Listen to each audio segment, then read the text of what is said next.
Hello there, it's Carrie Rhodes here. Welcome back to my YouTube channel. Today I am playing with a brand new stamp set from Trinity Stamps. It's the Bon Bon Box stamp set, and I'm going to be showing you 3 different ways to use this very versatile set.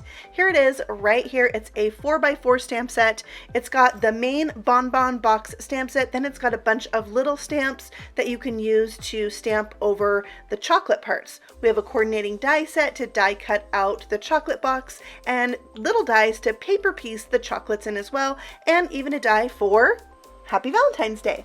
I'm stamping this out 3 times with Copic friendly black ink onto some white paper, and we'll use all 3 of them in today's cards.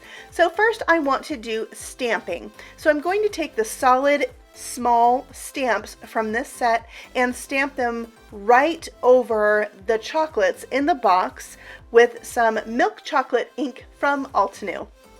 Now, once I got stamping, I decided just to make them all chocolate, but you really could play with this and mix and match the different chocolates, like dark chocolate, and I decided I could create that look with this one color of brown by stamping over the top of it twice so that it was a little bit darker, and that was easy to do with the small stamp and it being clear. So my ovals and my circles were stamped twice, and they're dark chocolate. There are other stamps in this set that are like toppings or sprinkles or drizzles for the chocolates. So I'm going to stamp those on top with some Versamark ink, and then I'll emboss them with white powder to give them white sprinkles or white drizzle, and it really adds that extra something special to these. They're really cute. You could also stamp these like with a darker colored ink over the top of a stamped image, and there they are, all embossed. And now we're going to color in the box. So I am using my R29 and R24 markers and coloring around here. Now you kind of have to be careful because there's like little papers that the chocolates sit in that you don't really want to color the same color as the box, right? So be careful of that. And then I decided to bring in my C4 marker and give all of these a little shadow to give them, you know, some dimension, that to make them look like they're sitting up in that box. Okay, for the outer box, the lid, I brought in my R39, a darker red, so I'd have a 3 color blend on this and make it just a little bit darker than the bottom of the box. So I'm coloring that in first, and then I'll bring back my R29 and start blending that out. This box turned out so cute. I loved coloring it up, and I think that it's really fun to color in different colors or variations of red, or, you know, change out the color of the ribbon. I think it's really fun to color. Speaking of the ribbon, I used RV23 and RV02 for my ribbon there, and it looks really cool. All right, let's go ahead and clean this up a little bit. I have my white Jelly Roll pen, and I'm just adding a little white back to those doilies where I might have colored over it with the red marker. Then I can use the coordinating die set to die cut out both of these pieces. Then I'm going to set those aside and bring in the 4-bar card and envelope builder die set, since I am making a 4-bar card today for this first card. This has dies to create an envelope, dies that cut out words, which, by the way, those words coordinate with the Hugs and Kisses stamp set. I'm not using that one today, but I do have another video with that stamp set. And here's my 4-bar card. It's a 5x7 piece of paper scored at 3.5, and it will fit these dies that create layers for the top of the card, and it will also create an envelope for this card, which I will also show you in this video. So I am taking the middle-sized rectangle die, and I die cut out this piece of paper from the Love Dani Studio collection of paper. I'll have that linked for you below. A lot of fun patterns in that paper pack. I love it. So I'm going to glue this down onto my card, and you can see that rectangle die actually embossed the edge of the paper. It's so cool. Now I'm just attaching the sentiment to the candy box, and then I'll put foam squares on that and pop it onto my card. It's kind of over to the left side a little bit, so I could leave room to add XO on there. Also from that 4-bar card and envelope builder die set. I thought it was a really cute little addition to this card. And I thought they needed a little extra something on them, so I'm using my Wink of Stella pen. It's clear, and just adding a little shimmer to that, and it really added a little something special to it. And now it's time for embellishments. I love embellishments on my card. So here's the double bubble embellishment mix. They have these hearts in different sizes, as well as some are more translucent and some are more cloudy, and just a really pretty color of pink. So I'm going to add 3 of those in and around my little candy box to embellish this card. It is such a fun stamp set. I knew I wanted to make some more candy boxes and play with the different ways that you could create the chocolates in the box. So I will be doing that in this video. But first I wanted to show you how you can create an envelope for this card. You can use either double-sided adhesive or glue, or both, as I usually like to do, but I decided to just use my liquid glue and see how this envelope would hold up. So you're going to cut 2 of the side flaps and 1 of the main panel to create your envelope, gluing the side flaps to the main piece using the tabs that the die creates for you.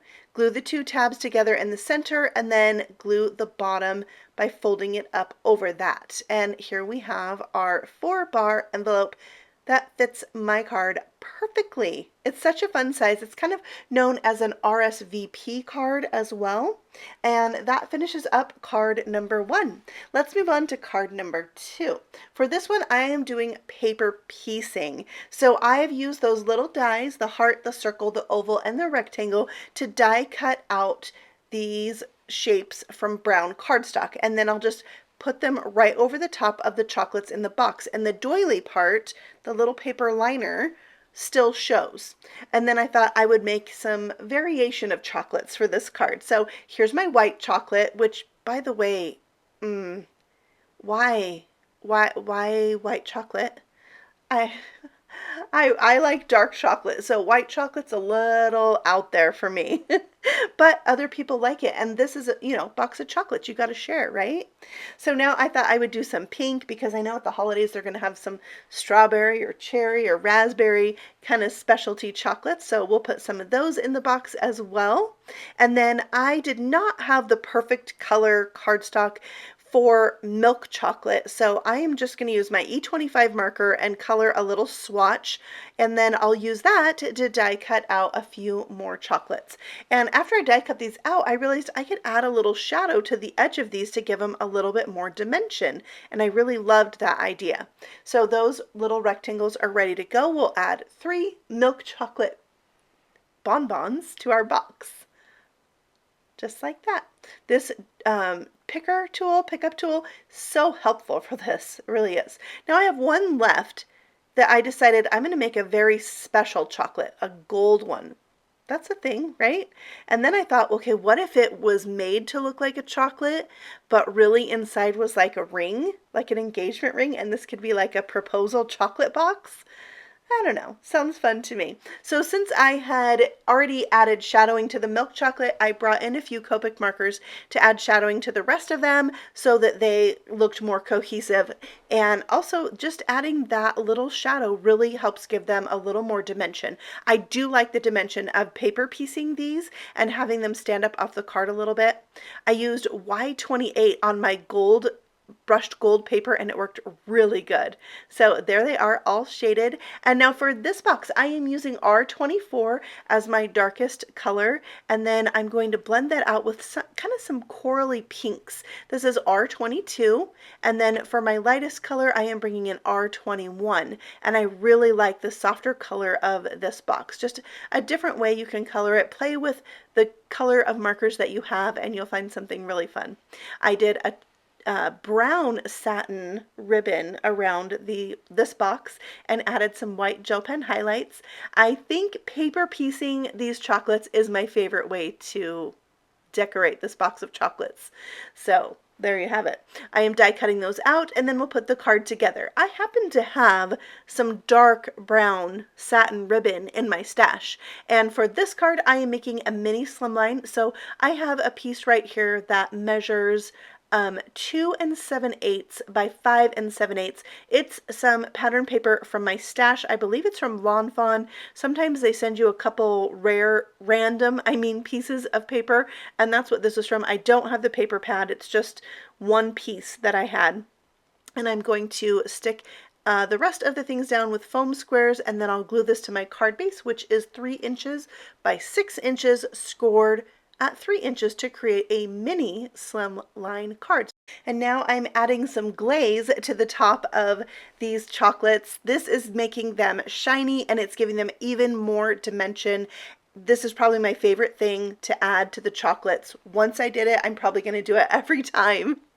Love it. All right, so I am now going to add some clay heart embellishments, and these are so fun. Different colors, different sizes, and I thought I would add some red and pink and white embellishments around here. I'm loving how the chocolate box is popping off of this dark brown paper, and so are the clay heart embellishments.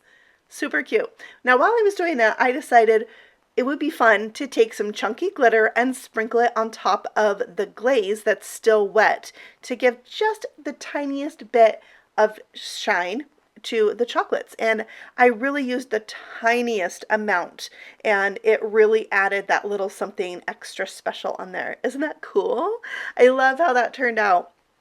So that actually completes card number 2. Here you can see when the glaze is all dry and how that glitter looks. Now we're ready for card number 3. This one I am going to do Copic coloring on the chocolates. So I have some different colors here to do dark chocolate, E49 and E47. I have E59 and E57 to do my milk chocolate pieces.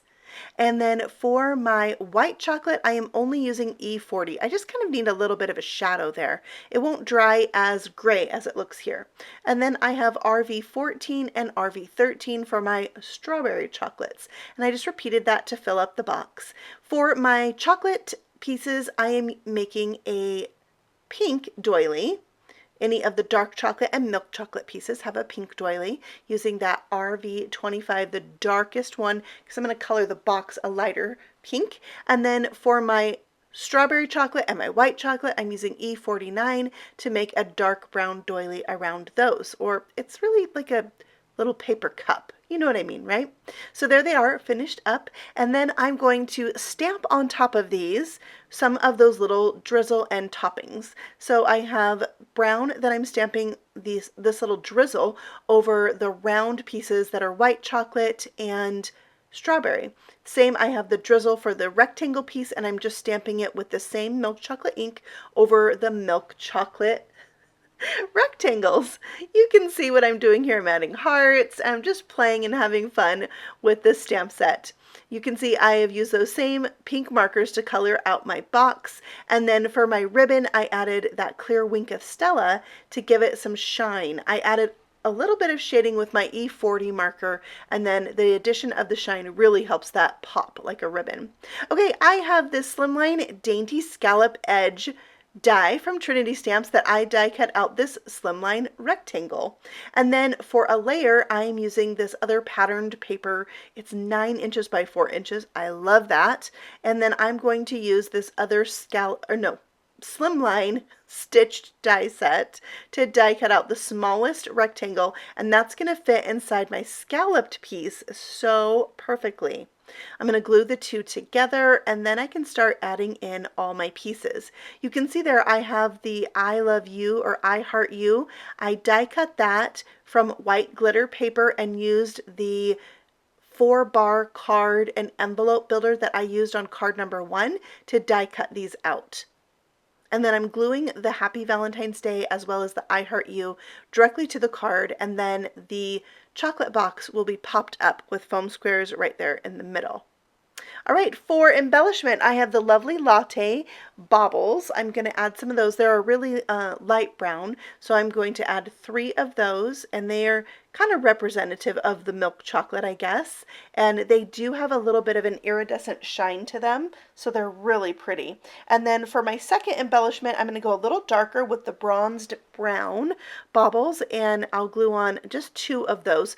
I like to have my embellishments in odd numbers whether it's on one side there's 3 and on the other side there's 3, or for a total of an odd number. Like here I used 5, and I think odd numbers just really, it's more random, you know, than symmetrical.